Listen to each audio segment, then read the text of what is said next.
హల్లెలూయా హల్లెలూయా.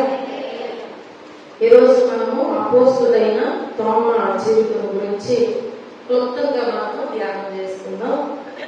యేసుక్రీస్తు పునరుద్ధారుడైన తర్వాత 8వ దినం అనగా ఆదివారం తోమాకు అలాగే మరి కొంతమందికి కలిగినటువంటి ప్రత్యక్షత గురించి మనం చూసినట్లయితే, యేసుక్రీస్తు 12 మంది శిష్యులలో ఒకడైన తోమా గలిలయ సముద్ర తీరమున ఆయన చేపలు పట్టువాడిగా ఉన్నాడు. అయితే ఈయన తోమా దిదుమాగా పిలువబడేవాడు. తోమా అని మాటకు అరామిక్ భాషలో కవులలు అని అర్థము. అలాగే దిదుమాను మాటకు గ్రీకు భాషలో కవులలు అని అర్థం అన్నమాట. అంటే రెండు భాషల్లో కూడా ఆయనకు కవలలు అని అర్థం వచ్చేటువంటి పేరు ఉంచబడినట్లుగా మనం చూస్తున్నాం. కాబట్టి మనం జ్ఞాపకం చేసుకుంటే అనేక మంది పండితులు వారి యొక్క అభిప్రాయం ఏంటంటే కవలల పిల్లలు ఒకరు అని చెప్పి వారి అభిప్రాయము. అలాగే ఇంకా మనం జ్ఞాపకం చేసుకుంటే మరికొందరు ఇది ఆయనకు ఉన్నటువంటి బిరుదు అని కూడా చెప్తూ ఉంటారు. అసలైన పేరు యోధా తోమా అని కూడా భావిస్తూ ఉంటున్నారు. కనుక ప్రియమైన దేవుని బిడ్డలారా, యోహాను తోమాకి బాల్యమిత్రుడని మనము జ్ఞాపకం చేసుకోవాలి. అలా బాల్యమిత్రుడు కావడం వల్ల తన సువార్తలో చాలా వివరంగా ఈయన గురించి, అంటే ఈయన జీవితం గురించి వివరంగా రాసినట్లు మనము దేవుని వాక్యంలో యోహాను సువార్తలో ఎక్కువగా ఆయన గురించి మనం తెలుసుకుంటున్నాం. కనుక తోమా అనగానే సామాన్యంగా మనందరము ఏమని భావిస్తూ ఉంటాము అంటే అనుమానస్తుడని భావిస్తూ ఉంటాం. కాబట్టి అనుమానిస్తాడని అనుకుంటూ ఉంటాం. కానీ మనం జ్ఞాపకం చేసుకుంటే అక్కడ కొంచెం అర్థం చేసుకున్నట్లయితే అనుమానించాడు. కానీ ఇంకా మనం లోతుగా జ్ఞాపకం చేసుకుంటే అనుమానంగానే ఆయన ఉంచుకోకుండా ఆ అనుమానాలను తీర్చుకునేటువంటి ఒక దృఢమైనటువంటి విశ్వాసం పొందాలని ఆశించినటువంటి వ్యక్తిగా కూడా మనము ఆలోచన చేయవచ్చు. కాబట్టి ఈ రాత్రికాల సమయంలో మొట్టమొదటిగా మనం చూసినట్లయితే తోమాను గురించి యోహాను సువార్త 11:14 మనం చూస్తాం. యేసు ప్రభు వారు లాజరును చూడగోరి యోదయ బయలుదేరడానికి ఆయన తీర్మానించుకున్నాడు. అక్కడ ఏమని రాయబడి ఉంది? అతడు రోగి అయి ఉన్నాడని యేసు వినినప్పుడు తానున్న చోటనే ఇంకా 2 దినములు నిలిచాను. ఎవరు రోగి అయి ఉన్నారు అంటే లాజరు రోగి అయి ఉన్నాడు. ఆ విషయం తెలుసుకుని కూడా తెలిసిన తరువాత ఆయనకి అక్కడ ఎన్ని దినాలు ఉన్నారంట? 2 దినాలు ఉన్నారు. లాజరును చూడాలని యోదయ బయలుదేరడానికి తీర్మానించినప్పుడు ప్రాణాపాయం సంభవించునని శిష్యులు సంశయించారు. అప్పుడు యేసు ప్రభు వారు లాజరు చనిపోయాడని స్పష్టంగా అక్కడ వారితో మాట్లాడి తెలియచేసి ఉన్నాడు. ఆయనతో కూడా చనిపోవటకు మనం కూడా వెళ్ళదుమని అక్కడ ఎవరు మాట్లాడారంటే తోమా మాట్లాడాడు. ఎవరు మాట్లాడారు? తోమా తనతో కూడా ఉండినటువంటి శిష్యులందరూ కూడా అక్కడ చెప్పినట్లుగా మనం చూస్తూ ఉంటాం. క్రీస్తుతో పాటు శ్రమయను మరణమైనను అనుభవించడానికి సిద్ధమే అన్నటువంటి శిష్యులు ఈయన కూడా అన్నమాట. తోమా కూడా ఉన్నారు. అంటే ఏ విషయాల్లో అంటున్నారు మనం చూస్తే శ్రమ వచ్చిన, బాధలు వచ్చిన, మరణం వచ్చిన అనుభవించడానికి సిద్ధమే. హల్లెలూయా. చూడండి, అలాంటి మనసు తోమాకున్నట్లుగా చూస్తున్నాం. ఎప్పుడు అంటే యేసు ప్రభు వారు శిలువకు అప్పగించక ముందు ఆయనతో కలిసి జీవిస్తున్నప్పుడు, అంటే వెంబడిస్తున్నప్పుడు, శిష్యుడిగా ఉన్నప్పుడు అలాంటి మనసు ఆయనకుంది. యేసు ప్రభు వారు వెంబడించినప్పుడు మరణం సంభవించిన కానీ ఏమంటున్నాడు? అతనితో కూడా వెళ్ళాలి అనే వాంఛ ఆ తోమా మాటలలో మనము చూస్తూ ఉంటాం. అంతేకాకుండా ఇతడు అంచెలంచెల ధైర్య సాహసాలు కలిగిన వాడని కూడా వాక్యంలో ఈ గురించి మనం చూస్తాం. అంటే మనం ఈరోజు దేని గురించి చెప్పుకుంటున్నామంటే తోమా యొక్క జీవిత చరిత్ర గురించి చెప్పుకుంటున్నాం. కాబట్టి ఆయనకున్నటువంటి ధైర్య సాహసాలు ఎలాంటివి అంటే అంచెలంచెలుగా పెరిగినాయి అన్నమాట. అంటే మొదట కొద్దిగా ఉన్నను అంచెలంచెలుగా దేవుణ్ణి వెంబడించే కొలది ఆయనకు ధైర్యము సాహసం కూడా పెరిగింది. అలాగే ఆయన ఆత్మీయ త్యాగశీలిగా ఉన్నాడు.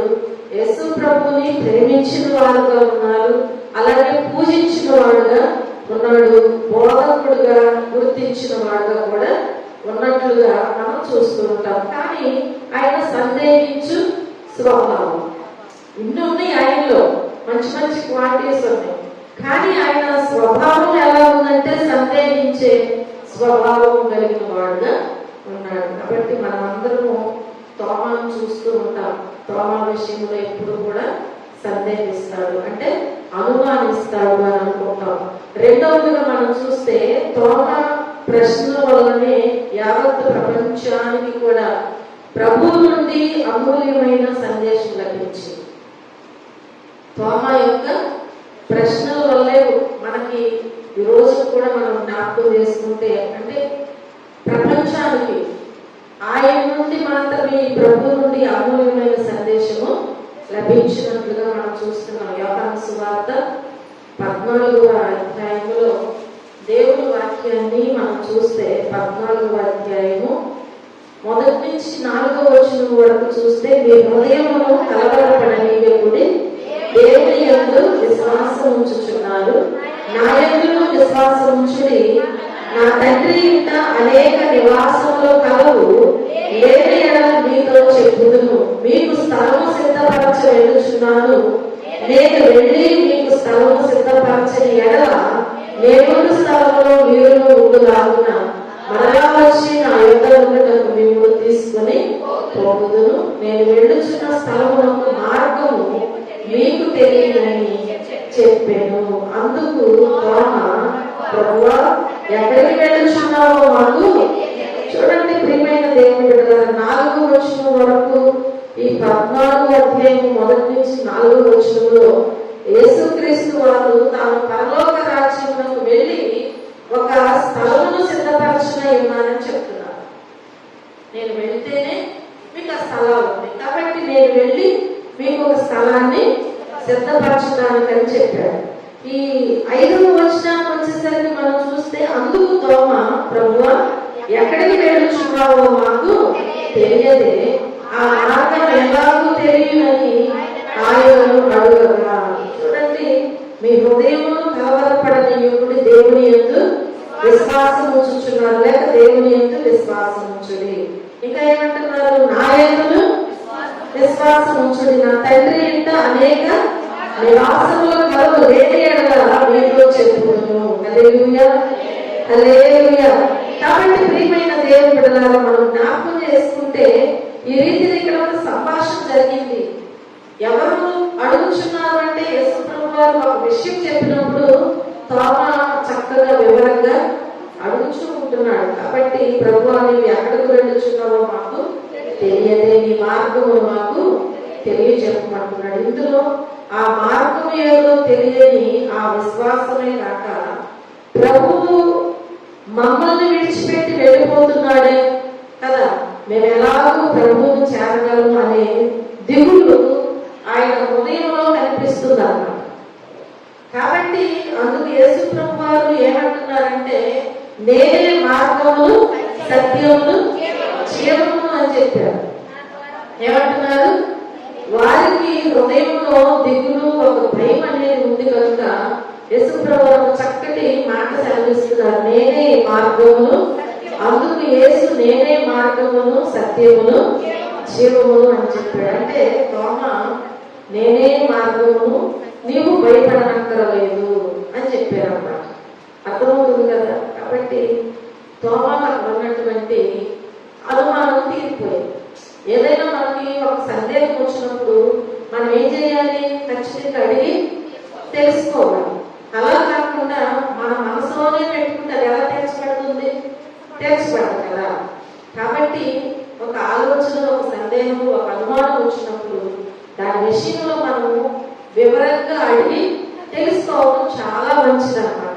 ఒక టీచర్ లెసన్ చెప్పేటప్పుడు ఆ విద్యార్థి విన్నట్లుగానే, అర్థం కాకపోయినా అర్థమైనట్లుగానే, విన్నట్లుగానే ఉంటే తనకు ఏమాత్రం చాలనే చాలదు. కాబట్టి ఏదైనా ఒక ఆలోచన, ఒక సందేహం, ఒక దిగులు, ఒక భయం వచ్చినప్పుడు దీని విషయంలో ఏంటి అనేది ప్రతి విషయాన్ని మనము వివరంగా తెలుసుకోవడం చాలా మంచిది. మూడవదిగా చూస్తే సిలువ మరణం తర్వాత పునరుద్ధానుడైన ప్రభువు శిష్యుల ముందు ప్రత్యక్షమైనప్పుడు తోమ లేడు కదా, తోమ అక్కడ లేడు. అక్కడ మనం జ్ఞాపకం చేసుకుంటే యేసు ప్రభు వారి విషయంలో మనం చూస్తే అక్కడ తోమ లేడు కాబట్టి సిలువ వేయబడినప్పుడు నేను అనుకున్నట్టే అయ్యిందని చెప్పి అక్కడ యేసు ప్రభు వారు మరణించాడు అని దుఃఖంతో పురుగులు వాడి ఒంటరిగా వెళ్ళిపోయి వేదన పడుచు ఉన్నాడు. అందుకే అతను మిగిలిన శిష్యులతో అక్కడ మనకు కనిపించట్లేదు, ఆయన వేరేగా ఉన్నాడు అక్కడ. అప్పుడు ఆ సమయంలో యేసు ప్రభు వారు వచ్చారు, వారందరూ చూశారు, వారు నమ్మారు. యేసు ప్రభు వారు వారితో మాట్లాడారు.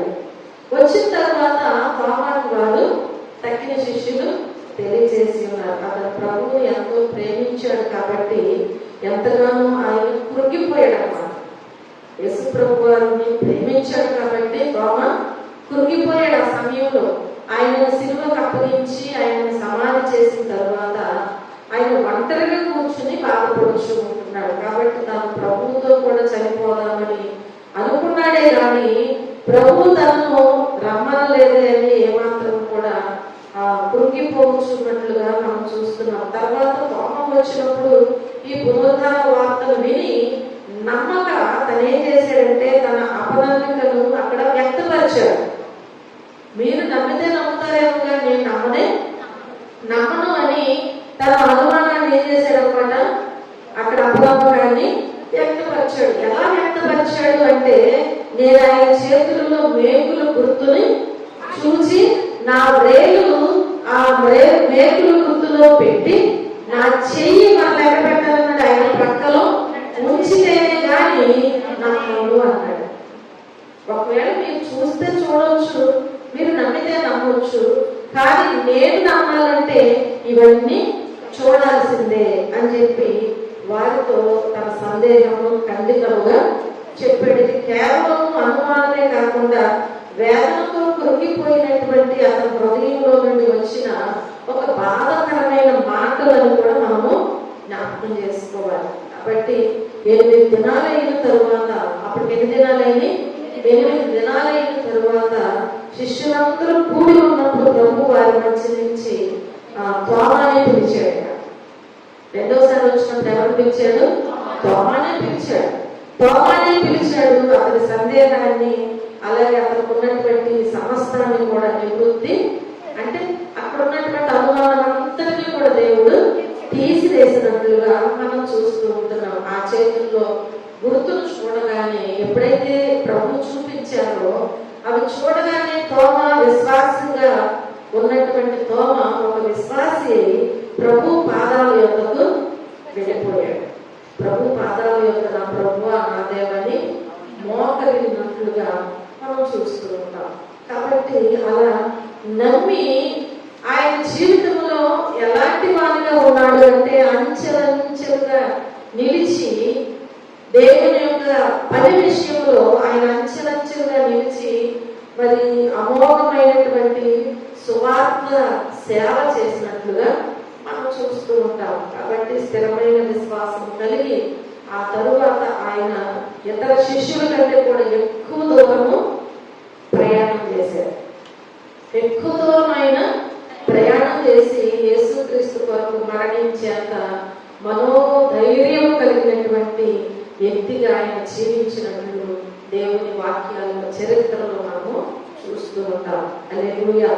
తోమ సేవ 4వదిగా చూస్తే తోమ సేవ మనం చూస్తే మెసపతోమియా నందున్న ఎడేస పట్టణంలో తన సేవను ప్రారంభించాడు. తోమ తన సేవను అక్కడ ప్రారంభించాడు. అపోస్తుడైన తద్దయితో కలిసి బబులోనుకు వెళ్ళాడు అన్నమాట. అపోస్తుడైన తద్దయితో కలిసి ఎక్కడికి వెళ్ళాడు?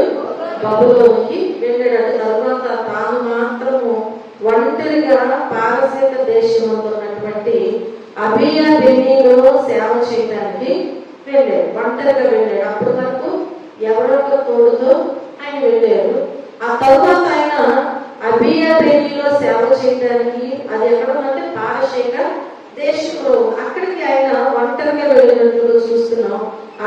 ముందు ఐగుప్తు పాలస్తీనా అనేటువంటిది మనం చూస్తే దేవుని వాక్యంలో జ్ఞాపకం చేసుకుంటే ఆ ఐగుప్తు పాలస్తీనా అను దేశముల మధ్య జరుగుతున్నటువంటి వ్యాపారమును బట్టి అక్కడ ఉన్నటువంటి రెండు దేశాలకి పరస్పర సంబంధాలు ఉండేవన్నమాట. ఇదంతా కూడా పారశీక దేశం మీదుగానే జరుగుతూ ఉండేది. ఆ వ్యాపారం అనేది అక్కడ నుండి జరుగుతూ ఉండేది. తన సేవ విషయంలో కొన్ని విషయాలు నేను మీకు తెలియజేశాను. అలాగే 5వదిలో చూస్తే మన దేశం గురించి విన్న తోమ మన దేశం గురించి విన్నాడు. ఆ విన్నటువంటి తోమ బయలుదేరి భారతదేశానికి వచ్చాడు. ఎక్కడికి వచ్చాడు? మన దేశం గురించి విని అక్కడ నుంచి బయలుదేరి భారతదేశానికి వచ్చాడు. క్రీస్తు శకము 49లో గాంధారము అంటే పంజాబ్ పరిపాలించిన రాజైన సంఘ పోరస్ దగ్గర కట్టడ నిపుణుడిగా చేరాడన్నమాట. సాటింపు అక్కడ ఒక కట్టడ నిపుణుడిగా చేరాడు. యువరాజు అయినటువంటి ఘాటు మరణించినప్పుడు తోమ యేసు నామములో అతనిని తిరిగి బ్రతికించాడు. యువరాజు అంటే అర్థమైంది కదా, యవనస్తుడైనటువంటి రాజు అన్నమాట. ఆయన అనుకోని రీతిలో మరణించాడు. మరణించిన తర్వాత ఈ తోమ ఏం చేశాడంటే యేసుక్రీస్తు నామములో ప్రార్థన చేసి అతన్ని తిరిగి మరలా బ్రతికించాడు. బ్రతికించినందుకు బ్రతికించినందున రాజు క్రీస్తుని అంగీకరించాడు. అతను వెళ్ళి భారతదేశానికి వచ్చి అక్కడికి వచ్చిన తర్వాత ఆయన రాజైన సంత పోరస్ దగ్గర ఒక కట్టడ నిపుణునిగా చేరాడు. ఆ సమయంలో ఆ యువరాజు అంటే తన కుమారుడు చనిపోయినప్పుడు యేసుక్రీస్తు నామంలో ప్రార్థన చేసి బ్రతికించేసరికి ఇప్పుడు అక్కడ ఎవరు మారాడు?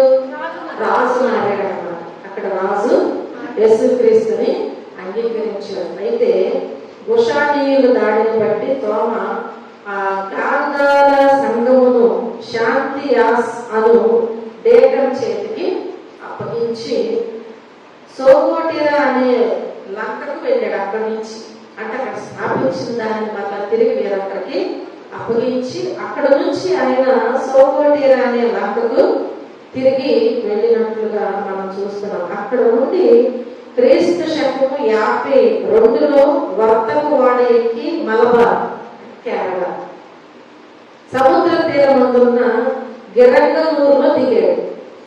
ఆ వాడకి ఏం చేశాడు అన్నమాట, వర్తక వాడ ఎక్కి అక్కడ నుంచి ఆ సముద్ర తీరమందున్న గిరంగనూరులో దిగాడు. అప్పుడు ముసిరీస్ అని పిలువబడిన ఈ వాడరేవు వచ్చాడంట. ఈ కొచ్చిన్ సమీపమున ఆయన ఉన్నాడంట. ఈ కొచ్చిన్ సమీపమున ఉన్నట్లుగా మనం చూస్తూ ఉంటాం. కాబట్టి మనం జ్ఞాపకం చేసుకుంటే ప్రియమైన దేవుని బిడ్డలారా, ఇక్కడ మనం చూసినట్లయితే దేవుని వాక్యంలో మనకి స్పష్టంగా బయలుపరచబడుతుంది కదా.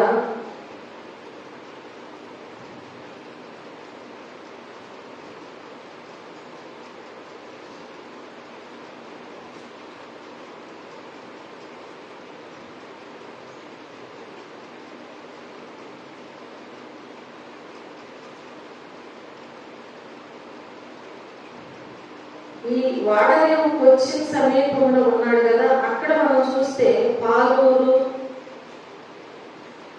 అలాగే గిరంగనూరు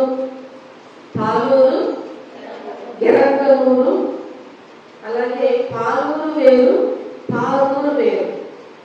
పాలూరు గిరంగనూరు అలాగే పాలూరు కొక్కమంగళం కాయల్ నిరణం పొల్లం అను 7 స్థలములలో సంఘాన్ని స్థాపించారు. ఆ వాడ ఎక్కి వచ్చి వర్తక వాడ ఎక్కి వచ్చి అక్కడ దిగిన తర్వాత ఆ ప్రాంతాలలో ఆయన 7 స్థలాల్లో సంఘములను స్థాపించినట్లుగా మనం చూస్తూ ఉంటాం. హల్లెలూయా. చూడండి, ఈ సంఘముల తర్వాత మార్తోమా సంఘములు అనబడి అన్నమాట. ఈ సంఘాల తర్వాత మార్తోమా సంఘములు అభిషేకించి వారికి బాధ్యతలు అప్పగించాడు. హల్లెలూయా. ఎందుకంటే సేవ 7 సంఘములుగా అక్కడ స్థాపించారు. 7 సంఘములను పరామర్శించడానికి ఈయన కొంచెం ఇబ్బంది కనుక ఇప్పుడు 2 వ్యక్తులు ఏం చేశారు అంటే దేవుడిని నమ్మినటువంటి వారికి చక్కగా వివరించి అదంతా తెలియజేసి వారిని అభిషేకించినట్లుగా మనం చూస్తాం. వారిని అభిషేకించి వారికి బాధ్యతలు అప్పగించాడు. అప్పగించిన తరువాత తోమ తూర్పు తట్టు ప్రయాణం చేశాడు. మరి అక్కడి నుంచి అర్థమైంది కదా, అక్కడ సంఘాలని వారిని అభిషేకించి వారికి అప్పగించిన తరువాత అక్కడ నుంచి మరలా తూర్పు తట్టు ప్రయాణము చేశాడు. అనేక ప్రాంతాల్లో తిరిగి అనేకులను క్రీస్తులోకి నడిపించాడు. తూర్పు తట్టు వచ్చిన తర్వాత పాండ్య రాజులలో ఒకరిని క్రీస్తును వెంబడించడానికి నడిపించినట్లుగా చెప్పబడుతూ ఉంటుంది. రాజులను సైతం కూడా ఆయన మార్చి ఉన్నాడు. దేవుని నమ్ముకున్నట్లుగా చేశాడు. తర్వాత మన దేశపు తూర్పు ధరికి చేరాడు అన్నమాట తోమ. ఈ తూర్పు ధరికి చేరిన తోమ అక్కడ నుండి సముద్ర మార్గంగా చైనా దేశము వెళ్ళాడు. అక్కడికి వెళ్ళాడు. సముద్ర మార్గం గుండా చైనా వెళ్ళి ఆ దేశం వెళ్ళి అక్కడ కొంతకాలం వల్ల తిరిగి సేవ చేశాడు అన్నమాట. ఆ చైనా దేశం వెళ్ళి అక్కడ కొంతకాలము సేవ చేశాడు. తరువాత తిరిగి మన దేశానికి వచ్చి మద్రాసు పట్టణం మద్రాసు పట్టణ ప్రాంతంలో తన సేవను కొనసాగించాడు. ఎక్కడి నుంచి మొదలుపెట్టి ఎక్కడికి వస్తున్నారో చూడండి. మద్రాసు పట్టణంలోకి ఆ ప్రాంతంలోకి వచ్చి మరలా తిరిగి తన సేవను కొనసాగించాడు. మద్రాసు నడివడ్డి నుండి 10 కిలోమీటర్ల దూరం ఉన్న సైదాపేట వచ్చాడు. మద్రాసు నడిబొడ్డు నుండి 10 కిలోమీటర్ల దూరం ఉన్న సైదాపేట వద్ద చిన్నమలై కొండ ఉందంట. అక్కడ చిన్నమలై కొండ ఉంది. తోమ సువార్త సేవకు ఈ కొండ కేంద్ర స్థానమై ఉంది. యేసుప్రభు గారు ప్రసంగించేటప్పుడు కూడా కొండకి ప్రసంగించారు. చూడండి, వీళ్ళు కూడా ఆ కొండ తీసుకున్నట్లుగా మనం చూస్తూ ఉంటున్నాం. కాబట్టి ఈ తోమ సువార్త సేవకు ఆ కొండ ఎలా ఉందంటే ఒక కేంద్ర స్థానమే ఉంది. వేలాది మందికి పగలంతా వాక్య పరిచర్య చేసేవారంట. అక్కడికి వెళ్ళి కూర్చుని వేలాది మందికి ఈ పగలంతా కూడా ఆయన ఏం చేశారంటే వాక్య పరిచర్య చేసి ప్రొద్దుపోయిన తర్వాత అంట ఈ చిన్న గుహలోకి వెళ్ళేవారంట. ఒక చిన్న గుహలోకి వెళ్ళి ప్రాంతంలో గడిపేవారంట. ఆ గుహ ఇప్పటికీ కూడా అక్కడ అలాగే ఉందంట. ఆ గుహ ఇప్పుడు కూడా అక్కడ అలాగే ఉంది. తోమ వాక్యం వినడానికి వచ్చే వేలాది మందికి దప్పిక తీర్చే నిమిత్తము చేతి కర్రతో కొండలు తట్టేవారు. చేతి కర్రతో కొండలు తట్టి ఇక్కడ నీటి జలము సృష్టించారంట. హల్లెలూయా, హల్లెలూయా. సైదాపేటకు నేటికి ఈ దారంట ఒక వరప్రసాదమేనంట. ఇప్పుడు కూడా ఆ దార ఒక వరప్రసాదముగా ఉందంట. ఈ కొండ దిగువ పాద ముద్ర ఉందంట. ఆ కొండ దిగువ పాద ముద్ర ఉందంట. ఈ ముద్ర తోమాదేనని కొందరి అభిప్రాయం కూడా. హల్లెలూయా. చూడండి, ఆ రోజుగా మనం చూస్తే హతసాక్షిగా ఉన్నాడు తోమ. పరిచర్య చేశారు, సంఘాలు స్థాపించారు, అనేకులను బ్రతికించారు, స్వస్థపరిచారు. చూడండి, ఇప్పుడు చూస్తే ఆయన హతసాక్షిగా తోమ కనిపిస్తున్నారు. మైలాపూర్లో తోమ చేసిన సేవను చూసిన కాళిక దేవత గుడి పూజారు అంట. అర్థమవుతుంది కదా, ఎక్కడ మైలాపూర్లో తోమ చేసిన సేవను చూశారంట. ఎవరు? కాళిక దేవత గుడి పూజారు. ఆయనను మనం జ్ఞాపకం చేసుకుంటే చంపడానికి పన్నాగాలు పన్నారంట. అక్కడికి వెళ్ళి పరిచర్య చేస్తుంటే ఆ కాళిక దేవత గుడిలో ఉన్న పూజారులంతా ఆయనను చంపడానికి పన్నాగాలు పన్నారు. అయితే మిస్తి అన్న రాజు కూడా వారికి తోడ్పడ్డారంట. వారికి చెప్పే విషయంలో తోమ తన వాడు చొప్పున కొండలోకి వెళ్ళాడు. దేనికోసం? ప్రార్థించుకోవడం కోసం. ఆ సమయంలో ఈ ప్రార్థించుకుంటూ ఉన్నారంట. వెళ్ళి ప్రార్థిస్తూ ఉండగా పూజారులు వచ్చి తోమను బయలుతో పొడిచారు. చిన్న గుహ, దానిలోకి రోజు వెళ్ళి పగలంతా దేవుని యొక్క వాక్యము వివరించి రాత్రికి ఆయన అక్కడికి వెళ్ళి ఎప్పుడు కూడా ఆయన ప్రార్థన చేసేవాడు. ఒక చిన్న గుహ. ఆ సమయంలో అంటే కనిపెడుతూ ఉన్నారు కాబట్టి ఇప్పుడు వీళ్ళ గుహలోనికి వెళ్ళిపోయి ప్రార్థిస్తున్నటువంటి తోమని పూజారులు తోమని బయలుతో పొడిచారంట. తీవ్రంగా గాయపడ్డాడంట తోమ. తీవ్రంగా గాయపడినటువంటి తోమ బహు ప్రయాసంతో అక్కడి నుంచి నడవలేక ప్రాక్కుంటూ వచ్చారంట. ప్రాకుతూ గాయపడిన తోమ, నేను ఆయన గాయములలోన వ్రేలును ఉంచితేనే కానీ నమ్మను అన్న మాటను అక్కడ జ్ఞాపకం చేసుకున్నాడు. జ్ఞాపకం చేసుకుంటూ ప్రస్తుతము సెయింట్ థామస్ మౌంట్ అని పిలువబడుచున్న స్థలములకు చేరాడంట. హల్లెలూయా. అక్కడ చేరి అక్కడ నాటబడి ఉన్న సిలువను హత్తుకుని ఆయన ప్రాణాలు విడిచాడు. ఆ సిలువ దగ్గరకు వెళ్ళి రాక్కుంటూ త్వర ప్రాణంతో ఆయన రక్తం కారుకుంటూ అక్కడ వరకు వెళ్ళి ఆయన యేసు ప్రభు విషయంలో అన్న మాటను జ్ఞాపకం చేసుకుని ఆ సిలువను పట్టుకుని అక్కడ ఆయన ప్రాణాన్ని విడిచాడంట. ఇది నగరానికి 13 కిలోమీటర్ల దూరంలో మేనంపాకం విమానాశ్రయాన్ని ఆనుకుని ఉన్నదంట. క్రీస్తు శకము 72వ సంవత్సరము జూలై 3వ తేదీన తోమ మరణించాడని చెప్పబడుతూ ఉంటుంది. తోమ చెప్పబడినప్పుడు వేలాది మంది కన్నీరు విలపించారన్నమాట. కన్నీరు మున్నీరుగా చాలా మంది, వేలాది మంది ప్రజలు బాధపడ్డారంట, ఏడ్చారంట. చాలా బాగా వారందరూ కూడా ఏడ్చారు. అప్పుడు రాజు మహదేవన్ తన కుమారుడు విజయంతో కలిసి ఆ చోటుకి వచ్చాడంట. ఆ చోటుకి వచ్చి పరిశుద్ధుడైనటువంటి మరి దేవుని సన్నిధిలో పరిశుద్ధుడైన తోమ మరణానికి ఎంతో విలపించి ఆ సమయంలో వారు ఏం చేశారు అంటే ఒక బంగారు వస్త్రము ఆయన చుట్టారంట. రాజు వచ్చి ఏడ్చి బాధపడి ఆయన ఒక బంగారు వస్త్రాన్ని తీసుకుని వచ్చి ఆయన చుట్టి మైలాపూర్లోని శాంతోకు ఆ దేహాన్ని తీసుకువెళ్ళారంట. తీసుకువెళ్ళి తోమ తన స్వహస్తాలతో నిర్మించుకున్నటువంటి ఒక చిన్న చర్చిలో సమాధి చేయించారు తోమని.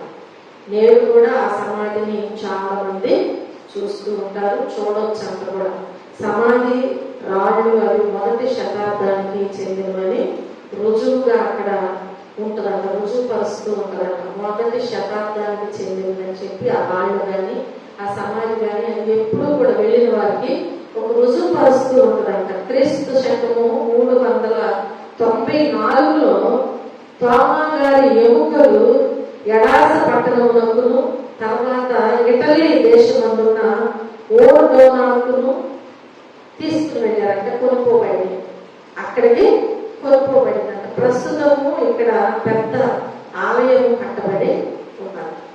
ఆయన ఆ ఎముకలు కానీ అవి తీసుకువెళ్ళిన తర్వాత అక్కడ ఒక పెద్ద ఆలయాన్ని కట్టినట్లుగా చూస్తున్నాం. క్రీస్తు శకము 1752లో పోర్చుగీసు వారు మైలాపూర్ ఆలయమందు తోమ ఎముకలలో ఒకటి మరియు ఆయనను చంపిన బల్లెం యొక్క మొనను చూసి వాటిని గోవాకు తీసుకుని వెళ్ళారు.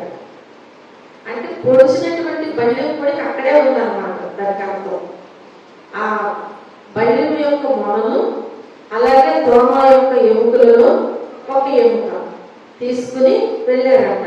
శాంతో అనగా పోర్చుగీసు భాషలో సెయింట్ తోమ అని అర్థము. తోమ భారతదేశానికి వచ్చినప్పుడు మద్రాసు లేదు. తోమ భారతదేశానికి వచ్చినప్పుడు మద్రాసు లేదు. మైలాపూర్ మాత్రమే ఉన్నారు. అక్కడ మైలాపూర్ మాత్రమే అక్కడ ఉన్నట్లుగా మనం చూస్తున్నాం. శిథిలమైన ఆ ఆలయం యొక్క 1893 నుండి 1896 వరకు కట్టబడిన పెద్ద ఆలయం శాంతో కేథీడ్రల్. శాంతో కేథీడ్రల్ అను పేరుతో ఇప్పుడు కూడా మైలాపూర్ నందు కనబడుతూ ఉంటుందంట వెళ్ళిన వారికి. ఇప్పుడు కూడా అలాగే ఉంది.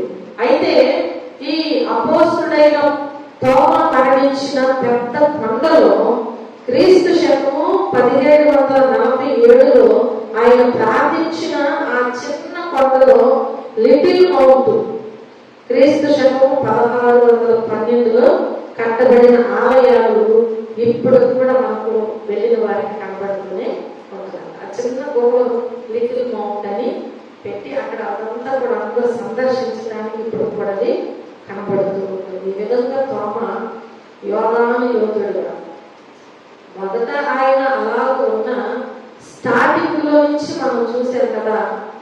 యేసు ప్రభు వారికి లాజరు చనిపోయినప్పుడు బయలుదేరడానికి వార్త వచ్చినప్పుడు భయపడేది కూడా తోమని. ఆయన ఏదైనా పొంచి ఉందేమో ప్రమాదం అని చెప్పి యేసు ప్రభు విషయంలో చాలా బాధపడచ్చు.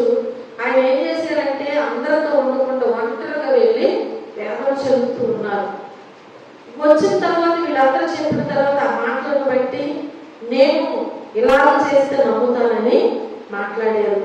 దేవుడు చూసిన తర్వాత చిరంజీవులైన ధైర్యంగా కొనసాగినట్లుగా, అలాగే దేవుని పని విషయంలో హతసాక్షిగా ఉన్నట్లుగా మనం వాక్యాల్లో చూస్తున్నాం. ఈ విధంగా తోమ ఎలా ఉన్నాడంటే యోధాను యోధుడుగా ఎచ్చటో ఉన్న బబులోను నుండి కదా, ఎక్కడో ఉన్నటువంటి బబులోను నుండి పరిశుద్ధాత్మ నడిపింపుతో ఆయన ఎక్కడికి వచ్చారు? మన భారతదేశానికి వచ్చారు. మన భారతదేశానికి వచ్చి ఇక్కడ నాటినటువంటి పరిశుద్ధాత్మ విత్తనాలు అన్నమాట. హల్లెలూయా. ఈ పరిశుద్ధాత్మ విత్తనాలు ఆసియా ఖండం అంతటికీ కూడా ఆసియా ఖండం అంతటికి ప్రాగిపోయి అది ఎలా ఉందంటే ఒక మహావృక్షం అయిపోయింది. ఈ మహావృక్షం కావడానికి దోహదం చేసినటువంటి మహత్తర అపోస్తులుడు. హల్లెలూయా, హల్లెలూయా. ఎవరై ఉన్నారు? అపోస్తులుడు అన్నమాట. నీతి మార్గమును అనుసరించి దేవుని వాక్యంలో ఉంటుంది కదా. దానియేలు గ్రంథము 12వ అధ్యాయము 3వ వచనంలో మనం చూస్తే ఒక చక్కటి మాట అక్కడ తెలియచేయబడింది. ఏంటది? నీతి మార్గమును అనుసరించి నడుచుకున్నట్లు ఎవరు అనేకులను త్రిప్పుదురు కదా. ఏ మార్గమును అనుసరించాలి? అనేకులను త్రిప్పాలంటే నీతి మార్గాన్ని అనుసరించాలి. అది ఎవరు అంటే మన ప్రభు అయిన యేసుక్రీస్తు వారే. ఆయనను అనుసరించి ఎవరైతే నడుస్తారో, ఎవరైతే అనుసరించి నడుచుకున్నట్లుగా ఎవరు అనేకులను త్రిప్పుతారో వారు ఎలా ఉంటారు? వాక్యం సెలవిస్తుంది. నిరంతరము కూడా వారు ఎలా ఉంటారు? నిరంతరము నక్షత్రముల వలె నిరంతరము ప్రకాశిస్తారన్నమాట. హల్లెలూయా. నక్షత్రముల వలె వారు ఏం చేస్తారు? నిరంతరము ప్రకాశిస్తారని దేవుని వాక్యం సెలవిస్తుంది. కనుక మన దేవుని ప్రేమ అలాగే మనం చూసినట్లయితే మన దేవుని యొక్క వాత్సల్యత ఎప్పుడు కూడా మనకి తోడుగా ఉంటుందని చెప్పి మనం మర్చిపోవటానికి వీలు లేదు అని ప్రభు పేరుని మీ అందరికీ మనం చేస్తున్నాం. హల్లెలూయా, హల్లెలూయా. కాబట్టి ఆసియా ఖండం అంతటికి ఇప్పుడు అది ఏమైందంటే ప్రాకి మహావృక్షము అయినట్లుగా మనం చూస్తున్నాం. కనుక ఇలాంటి చక్కటి పరిచర్య చేసినటువంటి తోమాను మనం జ్ఞాపకం చేసుకుంటే ఆ అనుమానాన్ని బట్టి అదే మనము మాట్లాడుకోవటం కాదు, కానీ తిరిగి ఏ రీతిగా ఆయన దేవుని విషయంలో సాగిపోయాడు, దేవుని పని ఎలా బ్రతికాడు, అసలు దేవుని పని ఎంత ధైర్యంగా సాహసంగా ఆయన చేశాడు, ఎంత మందిని దేవునిలోకి నడిపించగలిగాడు అనేది మనం జ్ఞాపకం చేసుకోవాలి. అలాగే నేను కూడా ఉండాలి అని మనము సాహసించాలి. అవునా? అలాగే మనం కూడా మన సాక్ష్యం ఉండాలి. ఒకప్పుడు మనం దేవుణ్ణి ఎదుర్కొంటూ ఒకవేళ పాపులుగాను అపరాధులుగాను ఉండవచ్చు. దేవుణ్ణి తెలుసుకున్న తర్వాత మనం అలా ఉండటానికి వీలేదు. ఎందుకని? దేవుని రక్తంలో కడగబడ్డాము. ఆయన మన కోసం ఈ లోకానికి వచ్చారు. మన కోసం ఆయన శిలువ మరణాన్ని పొంది ఉన్నారు. కాబట్టి రక్షించబడినటువంటి మనము ఇక ఏం చేయాలన్నమాట? ముందుకు సాగిపోవాలి. దేవుని పని విషయంలో, పరిచర్య విషయంలో నమ్మకంగా చేయాలి, ధైర్యంగా సాగిపోవాలి. ఎన్నో ఆయన ఆ రీతిగా పరిచర్య చేస్తున్నారంటే శ్రమలు లేకుండా లేవు, బాధలు లేకుండా లేవు. ఎన్నో కష్టాలు, బాధలు, శ్రమలు వచ్చినాయి. కానీ వాటి వైపు చూడకుండా నా కోసం చనిపోయిన నా తండ్రి వైపు చూడాలనుకున్నాడు తోమ. నా తండ్రి అప్పగించిన పనిని నేను నమ్మకంగా చేయాలని ఆశపడ్డాడు కాబట్టి కష్టాల వైపు, బాధల వైపు చూడలేదు. అలాగే ఆయనను చంపాలని ప్రయత్నం చేసినప్పుడు తెలియకుండా ఉంటుందా? చెప్పాలి, తెలుస్తుంది తప్పకుండా. కానీ భయపడి ఎక్కడా కూడా దేవుని పని మానకూడదు. మనం ఈ లోకంలో దేనికి మనం భయపడటానికి వీల్లేదు. దేవునికి భయపడు, దేవుని పని నమ్మకంగా చెయ్యి. దేవుడు అంచెలంచెలుగా ఆశీర్వదిస్తాడు. హల్లెలూయా. అంచెలంచెలుగా వ్యాపింపజేశాడు తోమాని. దేవుని యొక్క సత్య సువార్తను ఎంతవరకు అంటే అంతవరకు ప్రకటించాడు. మరణానికైనా సిద్ధపడ్డాడు, కానీ భయపడి వెనుతిరగలేదు. హతసాక్షిగా ఆయన ఉన్నట్లుగా మనం చూస్తున్నాం. హల్లెలూయా. కాబట్టి మన దేవుని ప్రేమయు, మన రక్షకుడైన యేసుక్రీస్తు కృప, ఆ పరిశుద్ధాత్మ యొక్క సహవాసం మనకి ఎప్పుడు తోడుగా ఉంటుంది, మనకందరికీ తోడుగా ఉంటుంది. కానీ ఆ తోడును తీసుకున్నటువంటి మనము దేవుల్లో కొనసాగుతున్నామా, అలాగే ఉంటున్నామా అనేది మనం పరిశీలన చేసుకుని, అలాగే ఒకవేళ ఎక్కడ వేసిన గొంగలు అక్కడే అన్నట్లుగా ఉంటే మార్పు చెందుదాము. దేవుని పనిలో నమ్మకంగా ముందుకి సాగిపోతాం. హల్లెలూయా. ఎందుకంటే దేవుడు కోరుకుంటున్నాడు, నాతో మీరు అంటుకట్టబడి బహుగా ఫలించాలి అని. ఫలించాలంటే మన కొమ్మలు, రెమ్మలు విస్తరించాలి, మహావృక్షముగా మార్చబడాలి. పెట్టిన మొక్క కొమ్మలు లేకుండా ఉండదు. కానీ ఎదిగే దానికి కొమ్మలు, రెమ్మలు రావాలి, అది మహావృక్షముగా ఉండాలి. అప్పుడే బహుగా అది ఫలిస్తూ ఉంటుంది. ఆ జీవితాన్ని దేవుడు మన నుండి కోరుకుంటున్నాడు. అది తోమా దేవునికి ఇచ్చి ఉన్నాడు. కనుక మనమంతా కూడా అలాగే సాగుదాం. దేవుడు ఇచ్చిన వాక్యాన్ని దీవించి ఆశీర్వదించిన గాక. ఆమె ప్రార్థన చేసుకుందాం. ప్రేమ కలిగిన తండ్రి, కృప కలిగిన మా దేవ, మా రక్షకుడా, మీ పరిశుద్ధమైన నామమునకు లెక్కలేని కృతజ్ఞతాస్తుతులు, స్తోత్రములు, వందనాలు తెలియజేస్తున్నాను ప్రభువా. మీ ఉచితమైన కృపను బట్టి, ప్రేమను బట్టి తండ్రి, ఈ రాత్రికాల సమయంలో అపోస్తుడైన తోమా జీవితం గురించి అయ్యా మేము నా ప్రభు కొన్ని విషయాలు తెలుసుకోవడానికి మీరు మాకు ఇచ్చినటువంటి శ్రేష్టమైన సమయమును బట్టి మీకు వందనాలు, స్తోత్రములు తండ్రి. ప్రభువా, విన్న వాక్యాన్ని బిడ్డలు విడిచిపెట్టగా హృదయంలో భద్రపరుచుకుని తిరిగి నెమరవేసిన జ్ఞానము, జ్ఞాపక శక్తిని బిడ్డలకు దయచేయండి. అలాగే నా తండ్రి, అయ్యా తోమా ఏ రీతిగా నా ప్రభువా మీ పరిచర్య విషయంలో నాయన ఎక్కడి నుంచి ఎక్కడికి వచ్చాడని మేము తెలుసుకున్నాం. ఆ రీతిగా నా ప్రభువా మేము కూడా ఫలించాలి అని, విస్తరించాలని, ధైర్యంగా మీ సాక్షులుగా ఉండాలని కోరుకుంటున్నారు. అయ్యా మేము బహుగా ఫలించడం మీకు ఇష్టం కలుగుతున్నాయినా. అయ్యా ఈ లోకంలో నా ప్రభువా అయ్యా శరీరానుసారమైన ఆశీర్వాదాల విషయంలో మేము విస్తరించాం, ఫలింపబడ్డామని అనుకోవచ్చేమో, కానీ అవి ఏమాత్రం కూడా నాయన మమ్మల్ని పరలోక రాజ్యములకు చేర్చలేదు. ఈ లోకంలో మేము బ్రతికినంత కాలం కూడా అయ్యా మీ వరకు మేము బ్రతుకుచు మీ పనిలో నమ్మకంగా జీవిస్తూ నమ్మకమైన సాక్షులుగా ముందుకు సాగిపోవచ్చు ఉన్నట్లయితే తప్పకుండా నాయన అయ్యా మీరు కలవరపడవద్దని సెలవిచ్చిన దేవుడివి, మా కోసం నాయన స్థలం సిద్ధపరచడానికి వెళ్ళిన గొప్ప దేవుడివి. తప్పకుండా మీతో కూడా మమ్మల్ని చేర్చుకునే దేవుడు అయ్యా. ఆ విశ్వాసము, ఆ నమ్మకమునైనా ప్రతి ఒక్కరిలో ఉంచబడడానికి మీ సహాయంలో దయచేయండి. వచ్చిన బిడ్డల బట్టి మీకు వందనాలు. రాలేని బిడ్డలు అనేక మంది ఉన్నారు. మీ చిత్తమైతే మరొక సమయంలోనైనా వారికి మీరు అనుగ్రహించండి. అలాగే నా తండ్రి మీ కృపలో మమ్మల్ని బలపరిచి అయ్యా మీ శరీరాన్ని, రక్తాన్ని తిని త్రాగడానికి తగిన సిద్ధపాటున్న ప్రభువా అయ్యా బిడ్డలందరూ కూడా తీసుకోవడానికి మనందరినీ మీరు అనుగ్రహించున్నారు.